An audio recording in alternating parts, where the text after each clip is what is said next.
President John F. Kennedy may not have been alive when the United States had a successful space mission to the moon, but it may not have ever happened without him. I'm going to explain why his presence in the space race was crucial to the United States' successful mission of putting a man on the moon. On October 4th, 1957, the United States had just released a new car, the Edsel, with a fancy grille and more lights than any other car of the time. While on the same day, the Soviets had launched the Sputnik satellite into space. This had scared Americans, further deepening the Red Scare that was already present in the country. While this worried President Eisenhower, he did not let the public know it. But after the launch of the Sputnik, the United States government began reacting in a different manner.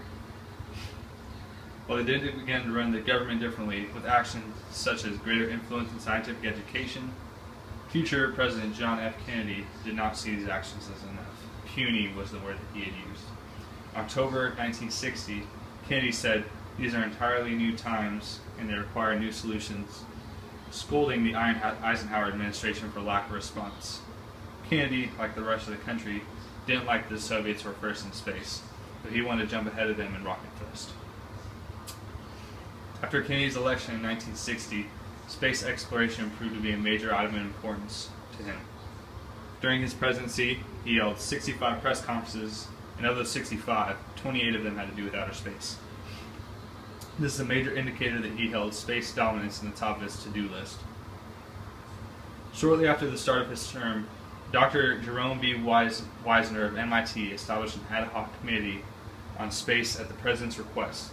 The major motives of the committee were national prestige, national security, scientific observation, practical non-military applications, and international cooperation. This committee was used not only to increase knowledge of space and for research of building better rockets, but for protection from the Soviets' missile threat. They were also focused with building a rocket defense system. President Kennedy made his big stand on September 12, 1962 in Houston, Texas at Rice University, claiming the United States would go to the moon in the decade of the 60s, which would prove to be true. We choose to go to the moon in this decade and do the other things, not because they are easy, but because they are hard. Because our goals will serve to organize and challenge is one that we are willing to accept, one we are unwilling to postpone, and one which we intend to win, and the others too. You can see how this speech would have inspired Americans to want to be involved in the space race, with nearly 400,000 people working on the Apollo moon missions. This speech can be argued as the reason President Kennedy is as highly revered as he is. It is the most memorable speech he gave.